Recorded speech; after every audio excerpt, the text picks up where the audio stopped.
ገርጂ ደብረገነት ቅዱስ ጊዮርጊስና ቅዱስ ገብርኤል ቤተክርስቲያን በልማት ጎዳና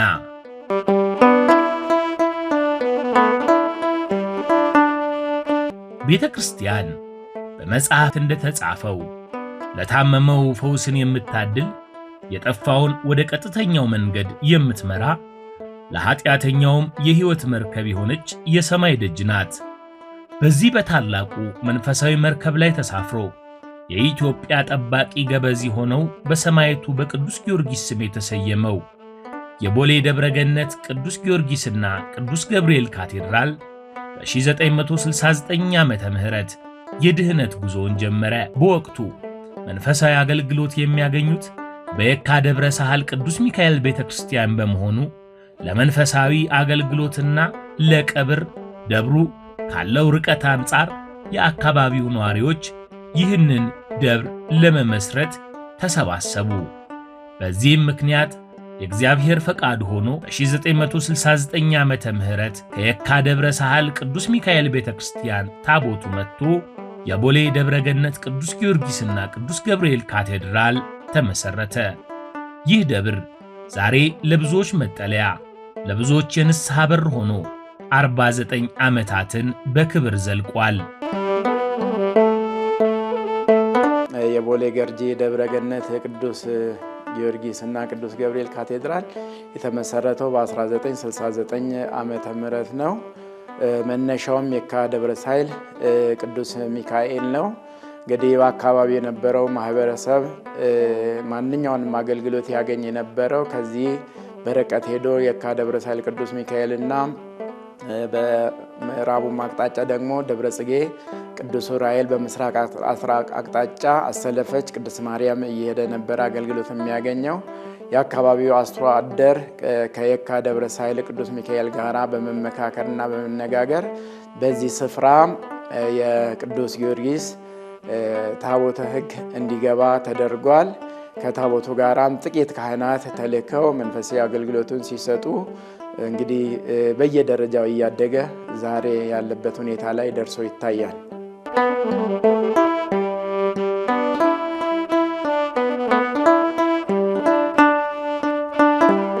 ቀድሞ የነበረው ቤተክርስቲያን የአገልግሎቱን ስፋትና የምዕመናንን ቁጥር መሸከም ባለመቻሉ የእግዚአብሔርን ክብር የሚመጥን አዲስ ቅጽረ ቤተ መቅደስ ታነጸ።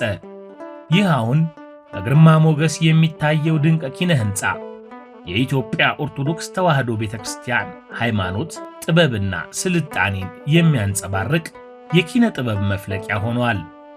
ሕንፃው ለሥርዓተ አምልኮ ምቹ በሆነ መልኩ ተገንብቶ በቅድስት ሥላሴ ስዕላትና በቅዱሳን ተራድኦ ተውቦ ምዕመናንን ወደ ሰማያዊት ኢየሩሳሌም በሕሊና ያመጥቃል። እያንዳንዱ ጠርዝና ማዕዘን ለካህናት አገልግሎትና ለምዕመናን ጸሎት ምቹ ሆኖ በመሰራቱ መንፈሳዊ እርካታን የሚሰጥ ቅዱስ ስፍራ ሆኖ እያገለገለ ይገኛል።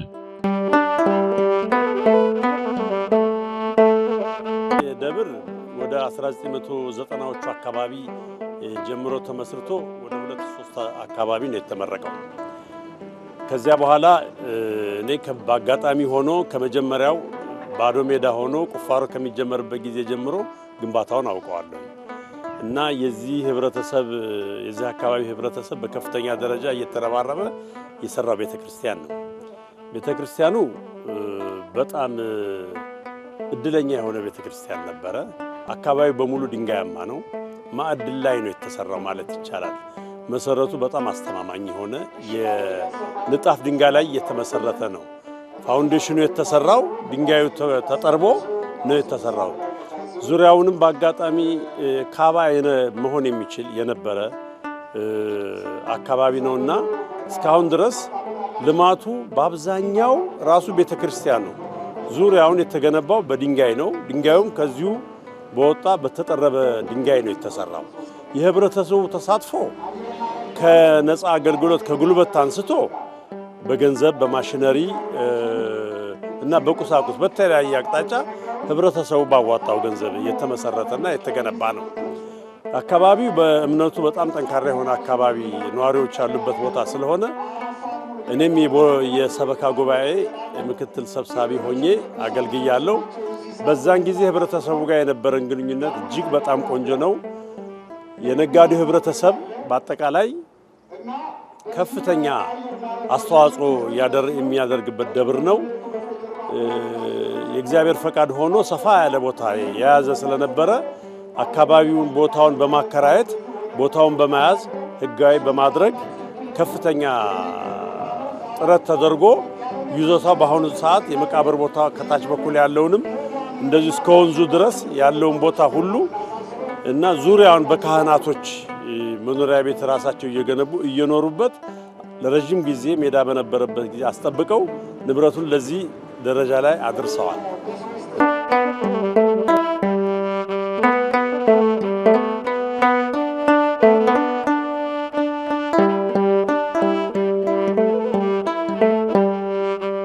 የቦሌ ደብረ ገነት ቅዱስ ጊዮርጊስና ቅዱስ ገብርኤል ካቴድራል የ49 ዓመታት ታሪክ ቢኖረውም በግቢ ውስጥ ግን የልማት ክፍተት ይታያል።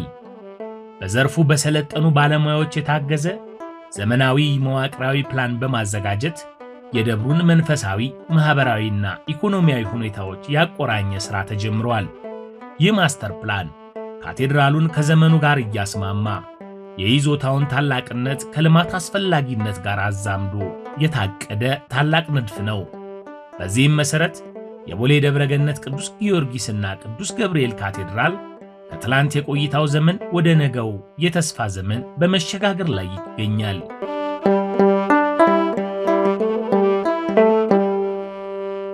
ቦሌ ደብረ ገነት ቅዱስ ጊዮርጊስ ካቴድራል ከተመሰረተ ያው 50 ዓመት ሊሞላው 1 ዓመት ነው የቀረው። ቦታው እንደሚታወቀው መሀል ከተማ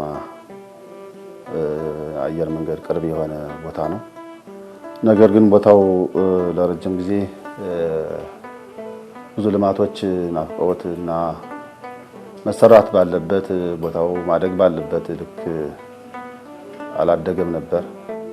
እንደ እግዚአብሔር ፈቃድ ሆነና ያው አባቶች የተለያዩ አባቶች እየመጡ ያቅማቸውን እየሰሩ እየሄዱ ነበር። አሁን 2015 ዓመተ ምህረት ጀምሮ ካቲት ወር በአሁኑ ሰዓት ካቴድራሉን የሚመሩት መላከ ፀሐይ በቀለ ተሰማ ከመጡ ጀምሮ 1 ዓመት ያህል የጥናት ጊዜ ተወሰደ። ሰበካ ጉባኤው አዲስ ነበር። እኛም እንደአጋጣሚ ባንድ ላይ የሚገባ ነው። ሁላችንም 1 ዓመት የጥናት ጊዜው ከወሰድን በኋላ የቦታውን ሁኔታ በተቆርቋሪነት ስሜት በጣም ሌሊትም ቀንም በመጣር ባለሙያዎች በመጋበዝ ልማቱን ቅድሚያ የሚሰጠውን በመስጠት ወደዚህ ደረጃ ተደርሷል። በጣም ሰፊ ይዞታ ስለሆነ በተዘበራረቀ መልክ እንዳያድግ እቅድ የተጣጣመ የተመጋገበ እንዲሆን ፕላን ያስፈልገዋል። አሁን ከዚህ በፊት አይተህ እንደሆነ አንድ ባለሀብት ወይም ደግሞ አንድ ምዕመን ወይም አንድ አስተዳዳሪ የሆነ ገንዘብ ሲገኝ እዚች ቦታ እናስቀምጣት የሚል ነበረ። ያ ሲሆን አሁን ያየኸውን አይነት የሚታይ የተዘበራረቀ ነገር እየመጣ ሄደ። ይሄ ሰፊ መሬት ከ20 ሄክታር በላይ ያለው መሬት በአግባቡ ካልታቀደ በአግባቡ እንዲናበብ ካልተደረገ የወደፊቱን ልማት የማይጠብቅ ይሆናል። ይሄ መጀመሪያው ነው። ሁለተኛው አዲስ አበባ ራሷ ይሄ ካቴድራል በአዲስ አበባ ውስጥ ነው ያለው። የራሷ ፕላን አላት። ከዛ ፕላንም ጋር ይሄ መጣጣም አለበት። ካልተጣጣመ ችግር ስለሚፈጠር ከዛም ፕላን ጋር ማጣጣም ያስፈልጋል። ሶስተኛው ደግሞ ይሄ ካቴድራል አለ፣ ሌሎች ቤተክርስቲያን በዙሪያው አሉ። ሌሎች ከሱ ጋር የሚመጡ አገልግሎቶችን እንዲጣጣሙ ለማስቻልና በቅን ለመምራት ስለተፈለገ ይሄ ፕላን እንግዲህ በመሰረታዊነት 2 ቦታ ልንከፍለው እንችላለን። አንደኛው የእምነት ማካሄጃው ቦታ አለ። ሁለተኛው ደግሞ ከሱ ውጪ ያሉ ቦታዎች አሉ። የእምነት ማካሄጃው ቦታው ላይ እምነት ነክ ጉዳዮች ናቸው እዛ የሚመጡት። አንደኛ ትልቁ ይሄ ቅዳሴው ስርዓት የሚካሄድበት ምቹ ሳቢ በሆነ መልኩ እንዲካሄድ ማስቻል ነው። የሱን የሚደግፉት ደግሞ የአብነት ትምህርት ቤት፣ የክርስትና ቤት፣ የሰንበት ትምህርት ቤት፣ የአስከሬን ማረፊያ፣ የካህናት መመገቢያ ቦታዎችንና አጸድም አብሮ ያያያዘ ፕላን ነው ማለት ነው። አንደኛ ነው። ሁለተኛው ደግሞ ይህንን የእምነት እንቅስቃሴ በገቢ ሊደግፍ የሚችል እና ማህበራዊ አገልግሎት ሊሰጥ የሚችል አገልግሎቶችም ተካተዋል ማለት ነው። ከማህበራዊ አገልግሎቱ ስንነሳ ትምህርት ቤት፣ ሆስፒታል፣ የህፃናት ማሳደጊያ፣ የካህናት ማሰልጠኛ የያዘ ጉዳይ ሲሆን ይሄ በገቢን ለማስደገፍ ደግሞ የገቢ ማስገኛ ሊሆኑ የሚችሉ ህንፃዎችንም ያካተተ ነው። ለምሳሌ የመዋለ ቅድሳት መሸጫዎች ይኖራሉ፣ የንግድ ቦታዎች ይኖራሉ። እንደዚህ ትንንሽ ማምረቻ ቦታዎች በተለይ ከእምነቱ ጋር ተያይዞ የሚካሄዱ የማምረቻ ቦታዎችን ያካተተ ነው ማለት ነው። ከዛም ተጨማሪ የመቃብር ቦታውም አለ ማለት ነው። ረጅም ጊዜ ፕላን ነው። ምክንያቱም በአንዴ ልንጨርሰው አንችልም። 20 ሄክታር ላይ ነው የምንሰራው። ገንዘብ ያስፈልጋል፣ የሰው ኃይል ያስፈልጋል፣ ሌሎችም ቀስ እያለ የሚሰራ ነው። እዚህ አካባቢ ሲያልቅ አንደኛ የካቴድራሉ ግርማ ሞገስ የተጠበቀ አካባቢ እንፈጥራለን። ሁለተኛ በከተማ ደረጃውን የጠበቁ ህንፃዎችና ልማቶች ይፈጠራሉ ነው። ይህም ፕላን ምናልባት ቢሮ ውስጥ ገብታችሁ ልታዩት ትችላላችሁ፣ ምን ይመስላል የሚለውም ማለት ነው።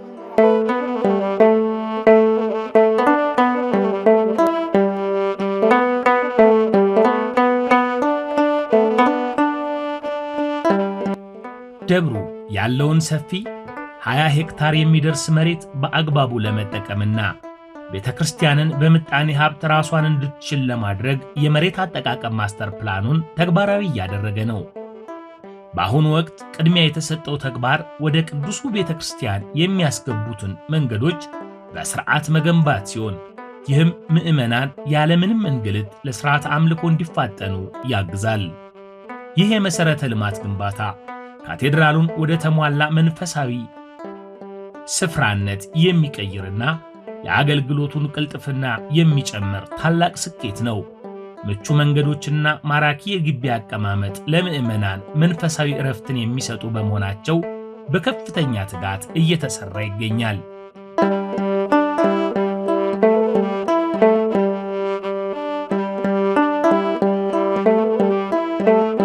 ቀደም ሲል የህንፃ ቤተ ክርስቲያኑን ተከትሎ በተጓዳኝ ያሉ በርካታ ስራዎች ከቀድሞ ጀምሮ ሲሰሩ ቆይተዋል።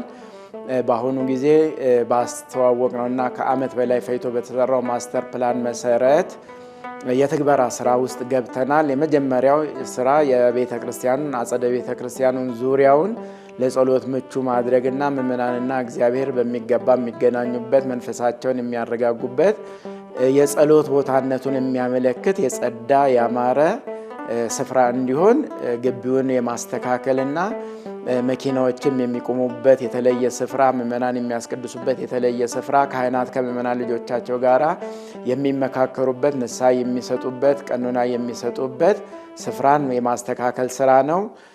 ባሉን 5 በሮች አሉት ቤተክርስቲያኑ። በእነዚህ ሁኔታ ሁሉም እንዴት ለአገልግሎት ማብቃት እንደሚቻል በፊት ለፊት ያሉት ለአገልግሎት ብቻ የሚመጡ ለማስቀደስ ወንጌል ለመስማት የሚመጡ ምዕመናን የሚገቡበት፣ በሌላው በ3ቱ አቅጣጫ ደግሞ በላይ ሰንበቴዎች አሉ። በዚህ ውስጥ በርካታ ምዕመናን አሉና ለአገልግሎት ሲመጡ ትምህርተ ወንጌሉን ሳይረብሹ ቅዳሴውን ሲያውኩ በተዘጋጁ 3 በሮች ገብተው እንደ ልብ መኪኖቻቸውን አቁመው ሰንበቴ ማህበሩ ጋር የሚገባውን አገልግሎት አግኝተው እንዲሄዱ ግቢውን የማስዋብና የማስተካከል ስራ ነው እየሰራን ያለ ነው።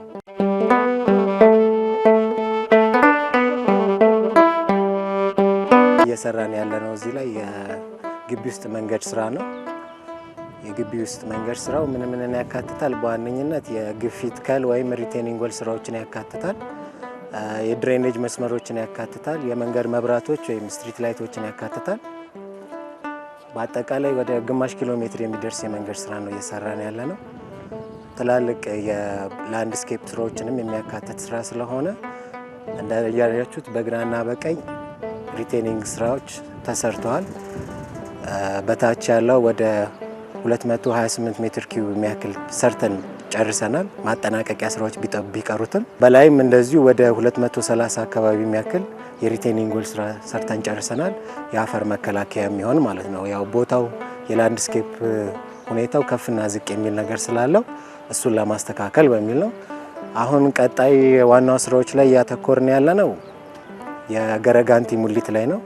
ዋናው የመሬት ቆረጣና የአፈር ስራዎች መስተካከል ያለባቸው ወይም በእንግሊዘኛው እንደሚባለው ሰብግሬድ ፕሪፓሬሽን ኦልሞስት ጨርሰን አስተካክለናል እና በዋነኝነት አሁን የገረጋንቲ ሙሊትና አፈር ብተና እሱን እያስተካከልን እንገናኛለን።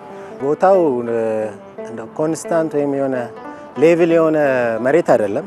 ብዙ ተዳፋት ያለውና ስሎፕ ያለው ነው። በአጭር ኤሪያ ውስጥ ያለው ትልቅ ልዩነት ያለው ቦታ ነው።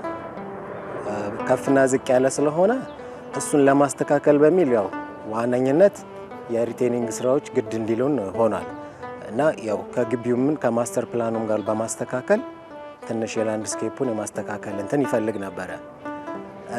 ሌላ ያጋጠመን እንትን ያው ቦታው ድንጋያማ ነው። አብዛኛው ብዙ ድንጋያማ ቦታ ስለሆነ ብዙ የድንጋይ ሃርድ ሮክ ቁፋሮ ነበረው። ድንጋዩን የማምጣት ስራዎችን እንትን ብለናል። ትንሽ ያሉን ያጋጠሙን ነገሮች እነዚህ ናቸው። ዋና ትንሽ እክልና ስራውን ሊይዝ የቻለው ማለት ነው።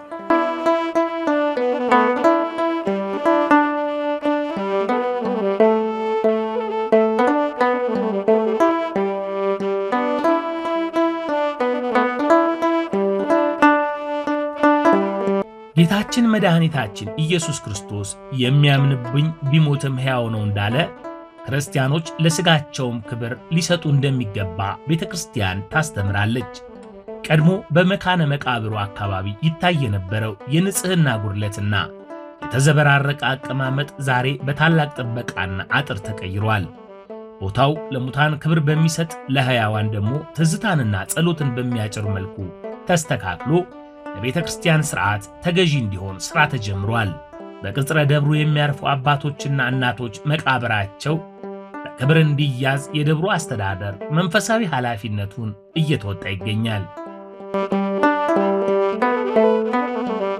መካነ መቃብሩ ብዙ አብያተ ክርስቲያናት የሚጠቀሙበት ነው። በዚህ በቦሌ ክፍለ ከተማ ያሉ ሁሉ መካነ መቃብራቸው እዚህ ነው። ንጽህናው የጎደለ በአጥርም ያልተከበረና ዙሪያ መንገዶችም ያሉበት ስለነበረና በርካታ ሰዎችም በቤተ ክርስቲያኑና በመካነ መቃብሩ መካከል እያቋረጡ ይጓዙ ስለነበረ በሰው ደህንነትም በኩል አደጋ ነበረ። ንጽህናው ያልተጓደለ መጸዳጃ ስፍራ ነበረና ይህንኑ የወገኖቻችንን አጽም ለማስከበር ለቀብር የሚመጡ ምዕመናንም ንጹህ በሆነ ስፍራ ወገኖቻቸውን አሳርፈው እነሱም ህሊናቸው ተደስቶ እንዲሄድ ለማስቻል 3700 ካሬ ሜትር አካባቢ የሚሆነውን በአጥር እንዲሸፈን አድርገናል።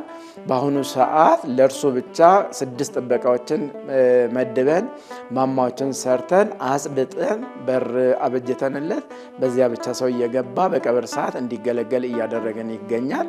በዚህም ምዕመናን እጅግ ደስ ብሏቸው ረክተው ይገኛሉ።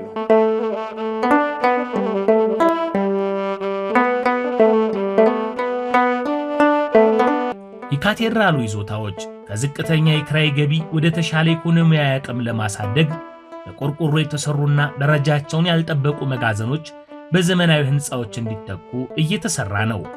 በአሁኑ ወቅት ከኪራይ የሚገኘው ገቢ ለመንፈሳዊ አገልግሎቱ መስፋትና ለወንጌል ማስፋፊያ እንደ ትልቅ የጀርባ አጥንት ሆኖ እያገለገለ ይገኛል። ቤተክርስቲያንን በእጅ መንሻ ብቻ ሳይሆን በራሷ ሀብት የምትመራ ለማድረግ የሚደረገው ጥረት ታላቅ ስኬት እያመጣ ነው።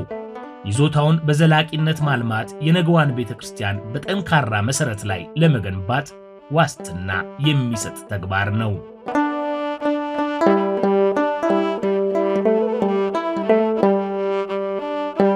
ቤተክርስቲያኑ ይዞታ ረገድ ወደ 190,000 ካሬ ሜትር ቦታ ነው ያለን። 177 አካባቢ የተከበረ ሰነድ ያለው ነው። ሰነድ የሌለው ጥቂት ነገር አለን። እሱንም እየተጠቀምንበት ነው ያለነው። በሂደት ካርታ በቅርብ ቀን የምንቀበልበት ሂደት ላይ ደርሰናል። እንደ አጠቃላይ በዚህ ይዞታ ላይ ከ65,000 ካሬ ሜትር በላይ የሆነ በኪራይ የተያዘ ስፍራ አለ።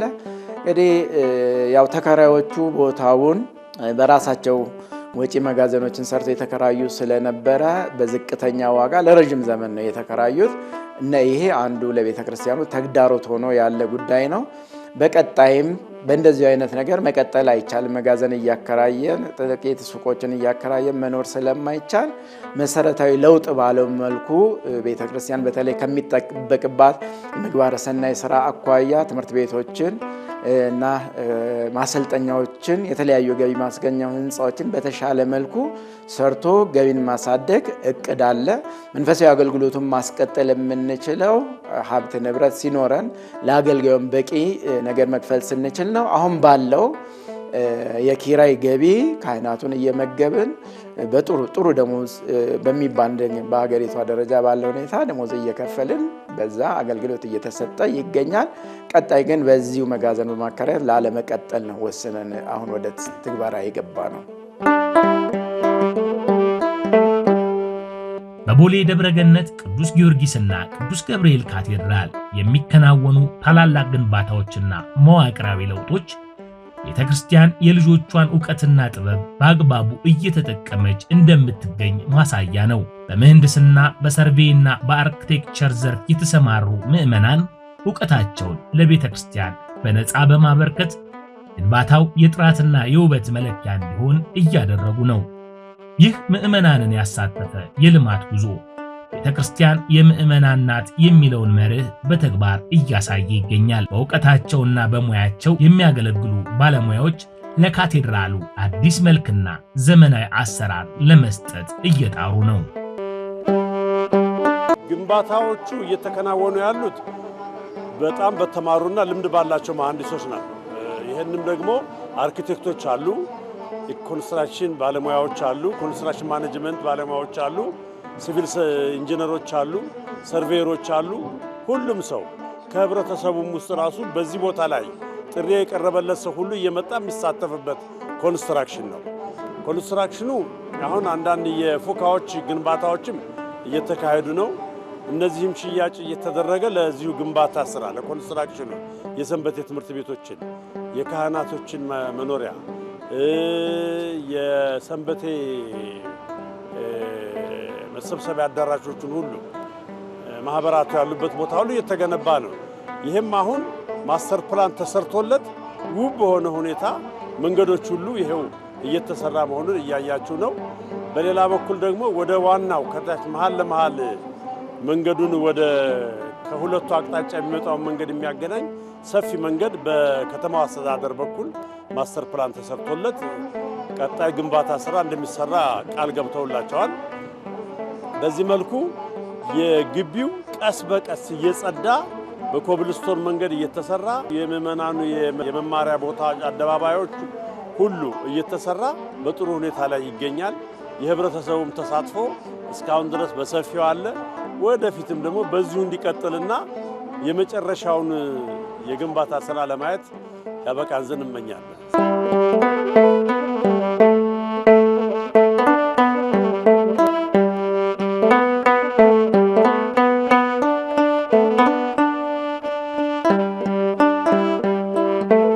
የደብሩ ሰበካ ጉባኤ የውሳኔ አካል ብቻ ሳይሆን በስራው ቀጥተኛ ተሳታፊና ደጋፊ በመሆን በግንባር ቀደምነት እየመራ ይገኛል። አባላቱ በሙሉ ፈቃደኝነትና በመንፈሳዊ ቅንዓት ግንባታውንና የልማት እንቅስቃሴውን በቅርበት በመከታተል ለውጤታማነቱ እየተጉ ነው። የደብሩ አስተዳዳሪም የመንፈሳዊውም ሆነ የልማት ስራው መሪ በመሆን ከፊት ተሰልፈው እየተጉ ነው።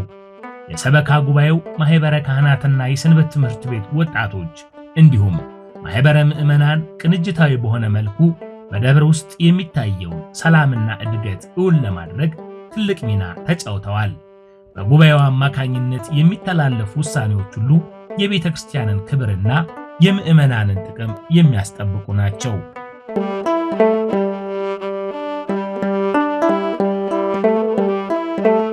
ካህናት ረገድ ያው ዋናው ቀዳሚው ስራ መንፈሳዊ አገልግሎቱን ሰውና እግዚአብሔርን በሚያገናኝበት መልኩ መንፈሳዊነትን፣ ሰላማዊነትን፣ ፍቅርን የተመላ አገልግሎት እንዲኖረው ማድረግ ነው። ይህንን ለማድረግ በእውነት በካቴድራላችን በርካታ ሊቃውንት አሉ። እውቀት ብቻውን ቅድስና ካልተከተለበት ጠቃሚ ስለማይሆን መንፈሳዊ እውቀታቸው እንዳለ ሆኖ ያንን ደግሞ እንዲያወጡና በቅድስና ሕይወት እንዲያገለግሉ በተለያየ ጊዜ በተለያዩ ታላላቅ አባቶች ስልጠና፣ የምክክር መድረኮች ተዘጋጅተዋል። በዚህም የተነሳ ሰላምና ፍቅር የተሞላበት አገልግሎት እየተሰጠ ነው። በልማቱ ረገድም በገንዘባቸውም በጉልበታቸውም ቤተክርስቲያንን እያገዙ ነው። ካህናቱ፣ የሰንበት ትምህርት ቤት ወጣቶችም ባለው ነገር ሁሉ በልማት ኮሚቴም በሰበካ ጉባኤም በጋራ በመሳተፍ ቤተክርስቲያኒቷ እንድትለማ እንድታድግ ከፍ እንድትል ከሌሎች እኩል እንድትሆን በእውነቱ በጋራ በጥሩ ሁኔታ እየሰራን ያለ ነው። የአካባቢ ምዕመናንም እንግዲህ እንደሚታወቀው ታሪክ የማይዘነጋውን አለመግባባቶች ነበሩ። እነዚያ ነገሮች ሁሉ በሰላም እንዲፈቱና ፍቅርና ሰላም ሰፍኖ መጀመሪያ የእግዚአብሔር ቃል ወንጌል ለሁሉ እንዲዳረስና ሰው እንደሚማረው ሆኖ እንዲኖር ወንጌል በማስተማር ሰዎችን በማስታረቅ ሰላማዊ ነገር እንዲኖር አድርገን አሁን ሁሉም ምዕመን በሚባል መልኩ በልማቱ ስራ ግንባር ቀደም ሆኖ በመሳተፍ በእውቀታቸውም በጉልበታቸውም በገንዘባቸውም ቅድስት ቤተክርስቲያናቸውን እየደገፉ ይገኛሉ።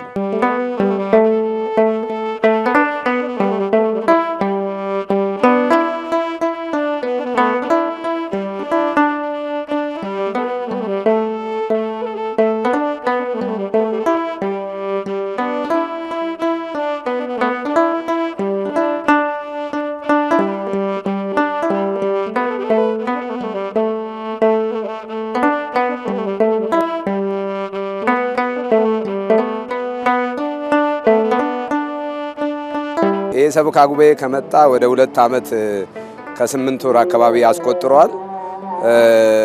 እንደ መጀመሪያ ስንመጣ ያው በደብሩ ውስጥ ያሉት ክፍተቶች አሉ። እሱን የማስተካከል ስራ ነው የሰራ ነው። ምንድነው ያው ይታወቃል ደብራችን እንግዲህ ወደ 50 ዓመት ምናምን እየተጠጋ ነው። በዚህ 50 ዓመት ጊዜ ውስጥ እንደሚፈለገው የተራመደ ደብር አይደለምና ያንን ትንሽ መስመር ለማስያዝ ነው የሰበካ ጉባኤ እየጣረ ያለው። የመጀመሪያው በደብሩ ዙሪያ የተከራዮችን ውል ለማስተካከል ሞክረናል። የተከራዮችን ውሎች አስተካክለናል። ከዛ ቀጥሎ ያው በካህናት በኩል ያሉ የካህናት ሕይወት እንዲስተካከል በተቻለን አቅም ካህናትን ማረፊያቸውን ለመስጠት ሞክረናል። ከዛ ውጪ ደሞዛቸውንም ያው ለማስተካከል ተሞክሯል። በዚህ በልማት ዙሪያ እንግዲህ እግዚአብሔር በፈቀደ መልኩ የደብሩን ውል ወደ 1 ዓመት አምጥተናል። ትንሽ ያልተስተካከለ ነበር ውሎቹ፣ ወደ 1 ዓመት ለማምጣት ተሞክሯል። ከዛ ውጪ እግዚአብሔር በፈቀደ መልኩ አባታችንም እጅግ በጣም መልካም አባት ናቸውና ከሰበካ ጉባኤው ጋር በጣም ተቀናይቶ የሚሰሩ አባት ስለሆኑ በዚህ በልማቱ ዙሪያ እንግዲህ እንደምታዩት ትንሽ የልማቱ ወደ ኋላ የቀረ ደብር ስለሆነ በዚህ በመንገድ ዙሪያ ግቢውን የማስዋብ ዙሪያ ካርታውን የደብሩን ይዞታ ማስከበር እኛ ስንመጣ ወደ 32000 ካሬ ነበር በይዞታ ያለው። አሁን እንግዲህ ከእግዚአብሔር ጋር ወደ 174000 አካባቢ ደርሷል በይዞታ። የቀሩት ጥቂት ይዞታዎች አሉ። እሱንም የደብሩ ይዞታ ነው እናካትታለን። በቀረችን አጭር ጊዜ ውስጥ ከእግዚአብሔር ጋር ይሄን ነገር ሰርተናል። እውነት ለመናገር የአካባቢውን ወጣት ከምንም በላይ ማመስገን እፈልጋለሁ።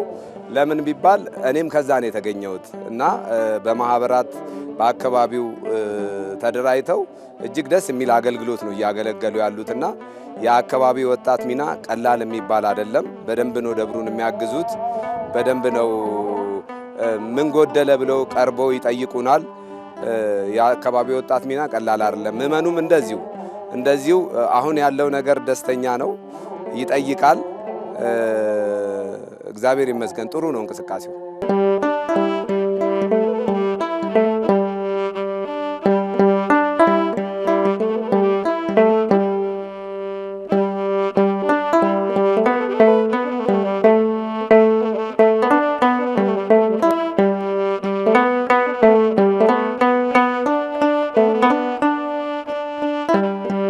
ሰበካ ጉባኤ በፍጹም በዚህ ዙሪያ ላይ ሰክኖ የሰራው ስራ እዚህ ላይ ነው።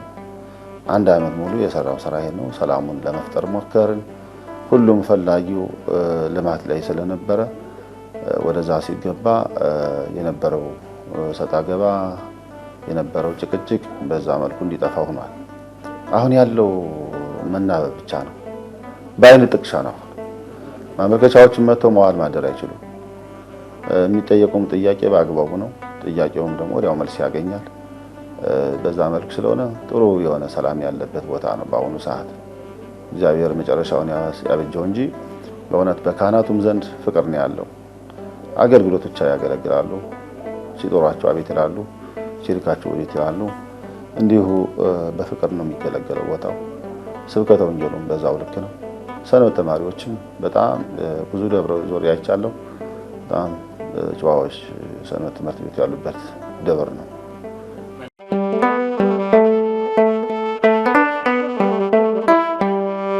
ሰንበት ትምህርት ቤት የነገዋ ቤተ ክርስቲያን መሰረት ናት። ለወጣቶች ትኩረት በመስጠት በቦሌ ደብረገነት ቅዱስ ጊዮርጊስና ቅዱስ ገብርኤል ቤተ ክርስቲያን የሰንበት ትምህርት ቤትን አገልግሎት ለማጠናከር ሰፊ ሥራ እየተሰራ ነው።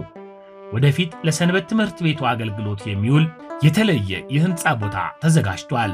ዲዛይኑም ተጠናቋል። ይህም ለትውልድ ግንባታ የተሰጠውን ትልቅ ቦታ ያሳያል። ወጣቶች በሃይማኖታቸው እንዲጸኑና በስነ ምግባር እንዲታነጹ ምቹ ስፍራ መፍጠር የወንጌል አገልግሎት ታላቅ አካል ነው። ይህ ግንባታ ሲጠናቀቅ የቤተ ክርስቲያኗ ተተኪዎች ዕውቀት የሚቀስሙበት ታላቅ የጥበብ ማዕከል ይሆናል።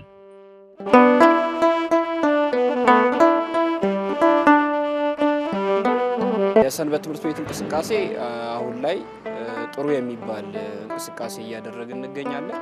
በዚህ በካቴድራሉም ደግሞ ባዘጋጀው የማስተር ፕላን ላይም ደግሞ የሰንበት ትምህርት ቤቱ ለወደፊት ሰንበት ትምህርት ቤቱ ከሰንበት ትምህርት ቤቱ ስትራቴጂክ ፕላን ጋር የሚገናኝ ተያያዥ የሆነ የማስተር ፕላኑ ላይ ተካቶልን ቦታ ተሰጥቶን የህንፃ ዲዛይን ሰርተን አሁን ህንፃውን ለመስራት እንቅስቃሴ ላይ እንገኛለን። እውነት ለመናገር አንድ ዓመት ሙሉ የተሰራው ስራ የጥናት ስራ ያልነው የነበረውን ሸካራ የነበረውን ያለመግባባት የነበረውን መጓተት ለማስቀረት ቅድሚያ የሰራነው ስራ ቢኖር አንድ ዓመት ሙሉ የሰላም ስራ ነው። የሰላም ስራ ስንሰራ ሁሉንም ዳሰናል። ከሰንበት ትምህርት ቤት ልጆች ጋር የሚከፉበት ቅሬታቸው ምንድን ነበር የሚለው ጥያቄዎች ተገብቶ እነሱም አንዱ ትልቁ ጥያቄያቸው ቦታው እየለማ አይደለም፣ ቦታውን የሚለማ ሰው አላገኘንም የሚል ጥያቄ ነበር። እንዲሁም ከወጣቶችም ጥያቄ ደግሞ ሰብስበን እንዲሁ ስንወያይ ጥያቄያቸው ይሄ ነበር። እንዲሁም ደግሞ ሰንበት ማህበራትንም ጭምር ካህናቶችንም ጭምር ጥያቄው አብዛኛው ተመሳሳይ ሆኖ ያገኘ ነው። የመቃብር ቦታ ዙሪያ ላይ የነበረ ቅሬታ አለ። ህብረተሰቡ ጋር በጣም ከፍተኛ የሆነ መቃብር ቦታ ላይ መቃብር ቦታ በጣም በአግባቡ አልተያዘም፣ እየቆሸሸ ነው የሚል ብዙ ጥያቄዎች ነበሩ። እነዚህ ነገሮች ከህብረተሰቡም ሆነ ከአጠቃላይ ቅሬታ ካለበት ህብረተሰቡ ሆነ ከማህበረ ካህናቱ ተረዳን። ያንን የመፍታት ስራ ነው የሰራ ነው። ለዚህ መፍትሄው ሰላም ነው። ለዚሁ መፍትሄው ፍቅርና አንድነት ነው። በጋራ ሆኖ መስራት ነው።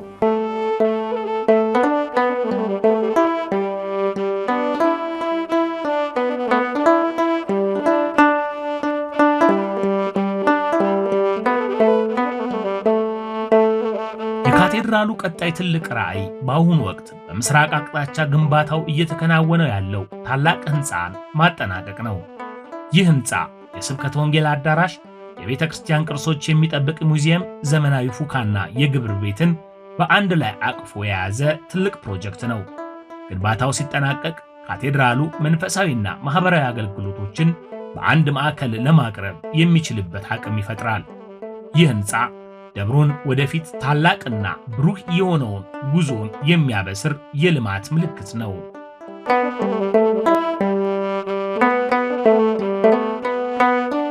በየደረጃው አሁን ዙሪያውን ቤተክርስቲያኑ መንገዶቹን እንቀጥላለን። በፊት ለፊቱ የተዘጋጀ ፕላን አለ፣ የመንገድ ፕላን፣ የበዓለ መስቀል ማክበሪያው ስፍራ፣ እሱን የማጽዳትና የማስተካከል ስራ እንሰራለን።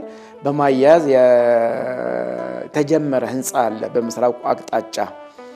እሱም ለስብከተ ወንጌል አዳራሽ ስሩ ደግሞ ፉካ ሆኖ ምናን በዚሁ አይነት መልኩ ቀብርን በመደደር ዘላቂ ማረፊያ መስጠት ስለማይቻል ፉካዎችን በርካታ ቁጥር ያላቸው ፉካዎች የማዘጋጀት ስራና ከላዩ ላይ ደግሞ ሙዚየም፣ ግብር ቤትና ሌሎችም አገልግሎት መስጠት የሚችሉ ህንፃ ተጀምሮ መሰረቱ ወጥቶ ይገኛል። እሱን የማጠናቀቅ ስራ እንሰራለን። በማያያዝ እንግዲህ ወደ ማሰልጠኛው ካህናት ማሰልጠኛው ስራ እንገባለን።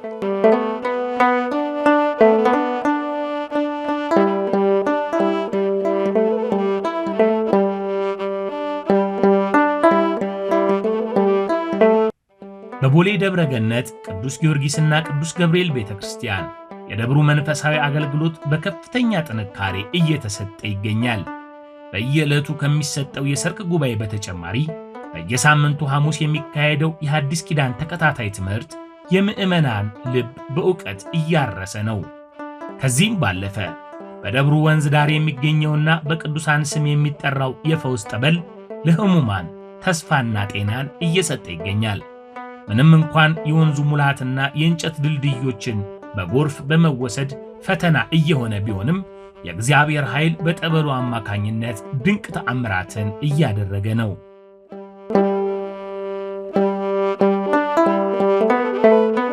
መንፈሳዊ አገልግሎቱ በትኩረት እንዲሰጥ ሁላችንም የሰበካ ጉባኤውም ሌሎችም ድጋፍ ሰጪ አካላትና መላው ካህን ትኩረት የሰጠበት ጉዳይ ነው። እንዳልኩት ሰላምና ፍቅር መጀመሪያ ማስፈን ነው። በካህናት መካከል ሰላም፣ ፍቅር እንዲሰፍን የተጠሩበትን እንዲረዱ የማድረግ ስራ ተሰርቷል። ከዚያ ሌላ በርካታ ሊቃውንት ያሉበት ቤተክርስቲያን በመሆኑ አባቶቻችን በሰሩ ስርዓተ ቤተክርስቲያን ስብሐተ እግዚአብሔር በአግባቡ እንዲደርስ እየተደረገ ነው። በሌሎች ለምሳሌ አገልጋይ ባሌለበት አካባቢ ጾመ ድጓ በዐቢይ ጾም አይቆምም። እኛ ጋር ግን ጾመ ድጓ ይቆማል፣ ሰዓታት ይቆማል። በሌላ መልኩ የጸበሉ አገልግሎት ጋር ካህናት እየወረዱ ያጠምቃሉ፣ ወንጌል ያስተምራሉ። በተለይም ዓርብ ልዩ አገልግሎት በጸበሉ ቦታ ይሰጣል። ከዚህ ሌላ ካህናቱ ስልጠና አሁንም እንዲያገኙ በዓመት ቢያንስ 2 እና 3 ጊዜ እናደርጋለን። በስብከተ ወንጌሉ ደግሞ በየ3 ወሩ የ5 ቀናት ልዩ ጉባኤ በማዘጋጀት ትምህርተ ወንጌል በተከታታይ ዓላማ፣ መልእክትና አድራሻ ያለው ትምህርት እንሰጣለን። በየሳምንቱ ደግሞ ሐሙስ ልዩ የአዲስ ኪዳን ጉባኤ በሚል በካቴድራላችን መምህር በመጋቢ አዲስ ኢንጂነር ነቃ ጥበብ ተከታታይ ትምህርት ይሰጣል። ምስጢራተ ቤተ ክርስቲያንን በተለየ መልኩ በሕዝብ በማስጨበጥ ረገድ በዚህ አይነት መልኩ መንፈሳዊ አገልግሎት ተጠናክሮ እየተሰጠ ይገኛል። ጠበሉ ስፍራው የኖረ ነው። እኔም በዚሁ አካባቢ ያደኩ በመሆኔ ከልጅነት ጀምሮ ከሕፃንነት ጀምሮ የማወቀው ትልቅ የበረከት ቦታ የፈውስ ቦታ ነው። በዚያ ቦታ የቅዱስ አማኑኤል ጸበል አለ። ብዙ ከካንሰር በሽታ ብዙዎች ሕሙማን የሚፈወሱበት የቅዱስ ጊዮርጊስ፣ የቅዱስ ገብርኤል፣ የቅዱስ ኪዳነ ምሕረት እንዲሁም የጻድቁ አባታችን የአቡነ አረጋዊ ጸበል በዚያ ስፍራ አለ። ለጊዜው ለሕሙማን ማረፊያ የሚሆን ቤት አዘጋጅተን ካህን መድበን እያጠመቀ እያጠነ ይገኛል። አንዱ መሰረታዊ ችግር ወደ ጸበሉ ለመሄድ በጸበሉና በእኛ መካከል ትልቅ ወንዝ በተለይ በክረምቱ የሚሞላ ትልቅ ወንዝ ስላለ እሱ ነው ተግዳሮት ሆኖብን የቆየው። ያንን እንግዲህ ድልድይ ሰርቶ መሻገር እንዲቻል ነው።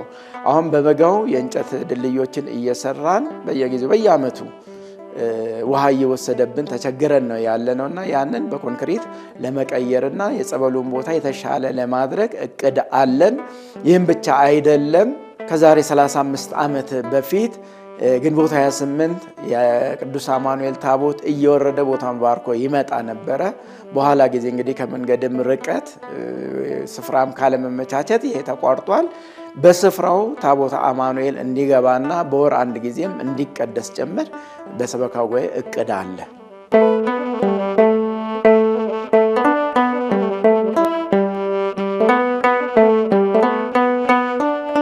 የነበረው የስሙ ሁኔታ ደስ የማይል ስም ነበረው። ነገር ግን እኛ እዚህ ቦታ ከመጣን ጀምሮ ሁሉም ሰላም ሲሆን የሰላሙ ባለቤት እግዚአብሔር ስለሆነ እግዚአብሔር መቅደም ስላለበት እግዚአብሔርን ላመሰግን እፈልጋለሁ። ከዛ በመቀጠል የደብሩ አስተዳደር ዋናው መሪው በጣም ትልቅ ጠንካራ በተቆርቋሪነት ስሜት የሚሰሩ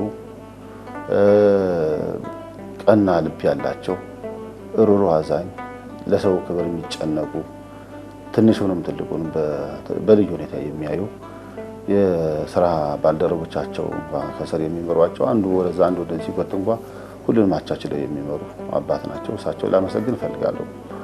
ከዛ በተረፈ ሰበካ ጉባኤውም ተቆርቋሪ ሆኖ የሚሰራ በጣም ቀና ልብ ያላቸው ስራቸውን ለይተው የሚያውቁ ሰበካ ጉባኤዎች እንዳሉ እነሱንም እውነት እንደዚህ አይነት ሰበካ ጉባኤ በየቤተክርስቲያኑ ካለ ስራዎች ይሰራሉ ያምናለሁ። ማህበረ ካህናቱም ያው ይመሰገናሉ። በጣም ትልልቅ አባቶች ሊቃውንቶች አሉበት። በሰላሙ ዙሪያ ላይ ትልቅ ያገዙ ሽማግሌ ሆነው ያስታረቁ እኛ አቅማችን በላይ ሲሆን መሀል እየገቡ እያስታረቁ ችግሮችን እየፈቱ ያሉ ሽማግሌ ካህናቶች አሉ። እነሱንም ማመስገን እፈልጋለሁ። ከዛ ውጭ ማስተላለፍ የምፈልገው ህብረተሰቡ የትናንትናውን የበቀደሙ የዛሬ ስንት ዓመት የነበረውን ችግር እንዳው ችግር እያረገ እያሰበ ለልማት አስተዋጽኦ የማድረጉ ሁኔታዎች ብዙ አይታዩ። ባለሀብቱ በተለይ እዚህ አካባቢ ባለሀብት አለ ምናቃቸው ብዙ ባለሀብታቸው ከዚህ ወጥተው ሌላ ቦታ ነው የሚያደርጉት። ይህን ቦታ ቢያዩት መልካም ነው። ትናንት የነበረውን ስም ሳይሆን ዛሬ ያለውን እንቅስቃሴ አይተው ለኛ ለሞራናችን ይህ ስራ መቼም እግዚአብሔር ስለፈቀደ ነው የሚሰራውና እግዚአብሔር የፈቀደላቸውን አካላቶች እንትን ብለው ቢያግዙን ለስራው ተሳትፎ ቢያደርጉ መልካም ነው ብዬ አስባለሁ። ለነሱ ጥሪ ማስተላለፍ ፈልጋለሁ። ከዛ ውጭ ክፍለ ከተማውም አገረ ስብከቱም እውነት ለመናገር በእኛ ስራ ላይ ጣልቃ እየገባ እኛውን ከመጣን ጀምሮ የሚረብሽ ነገር አላስተላለፈም። ይህንም አገረ ስብከቱንም ጭምር አመሰግናለሁ። ክፍለ ከተማውም ጭምር አይዟችሁ ከማለት ውጭ እሳቸውንም ሆነ እኔን ሌላውንም ሰራተኛ ወደዛ ወደዚህ ለማድረግ ብዙም ስላላሰበ በዚህም ደግሞ አመሰግናለሁ። የቦሌ ደብረ ገነት ቅዱስ ጊዮርጊስና ቅዱስ ገብርኤል ካቴድራል በመንፈሳዊ አገልግሎትና በልማት መካከል ያለውን ጥብቅ ቁርኝት በተግባር እያሳየ ይገኛል። በአሁኑ ወቅት በደብሩ የሰፈነው ሰላምና አንድነት ለሁሉም አርያ የሚሆን ሲሆን መጪው ጊዜም በታላላቅ የትምህርት፣ የጤና፣ የአረንጓዴ ልማት ፕሮጀክቶች የታጀበ ነው። በቤተ መቅደሱ የእግዚአብሔር ሕልውና የሚገለጥበትና የምዕመናን መጠለያ እንደመሆኑ መጠን ክብሩን መጠበቅና ማልማት የሁሉም ድርሻ ነው። የዛሬው መርሃ ግብራችን የካቴድራሉን ትላንት ዛሬና ነገ በምስልና በቃል ሲዘከር ሁላችንም ለዚህ ቅዱስ ዓላማ እንድንቆም ጥሪያችንን እናቀርባለን።